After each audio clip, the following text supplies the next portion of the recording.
Salut tout le monde, mon nom est Jacob Thibault. Nous sommes en direct aujourd'hui de chez Motocross Deschambault.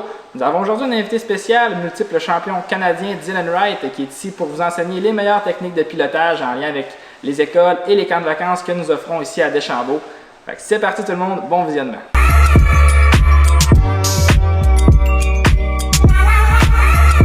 Ça va être la technique de virage. Et si vous n'avez pas écouté la chronique numéro 1 et 2, je vous invite à aller regarder ça, ça ne vous manquera pas. Pour commencer la chronique numéro 3 des virages, on va commencer dans notre technique de base. Et on va faire la transition d'être debout à assis. Dans le fond, ça va être la première affaire à faire quand on va approcher un virage. Fait que tu vas commencer dans la technique de base, debout. Puis quand tu vas approcher le virage, tu vas glisser ton corps vers l'avant et en même temps, tu vas mettre ton pied intérieur, tu vas la lever. Puis important avec le pied intérieur, c'est de vraiment la coller contre le bord du bike ici. Pour avoir tout le temps un bon point de contact pour être capable de serrer la moto justement quand tu vas être dans le virage. Important aussi, c'est de ne pas laisser ton pied ici sur le côté en bas parce que tu risques d'accrocher ton pied justement dans les ruts. Puis ça va tirer tout ton corps vers l'arrière puis ça fera mal. Fait que gardez la jambe tout le temps plus haut. Puis genre pas à terre. Puis une autre chose importante, c'est de ne pas le tourner vers l'extérieur. Tu veux tout le temps tourner ton pied vers l'intérieur de la moto, en avant, justement pour avoir plus de poigne avec le bike puis être capable de le serrer plus fort.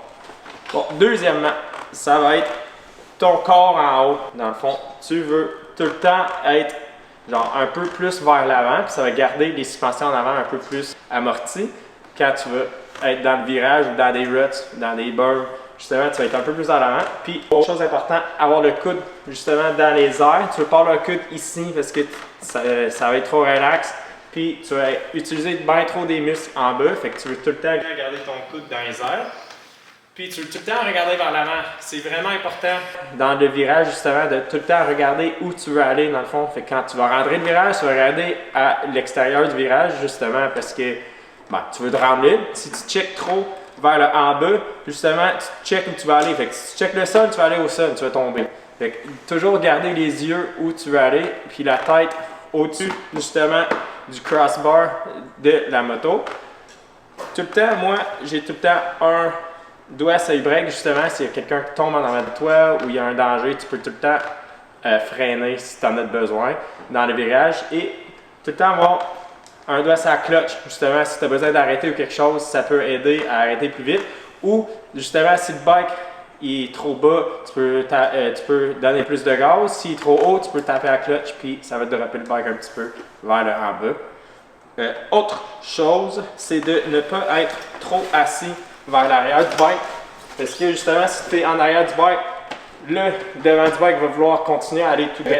Fait que tu veux vraiment faire ta transition vers le devant de la moto, dépendamment du coin, si c'est du hardpack, si c'est du sable, tu peux genre te mettre un peu plus en arrière de même, mais tu ne veux jamais être trop à l'arrière du bike comme ça, parce que tu n'as plus de contrôle du devant de la moto.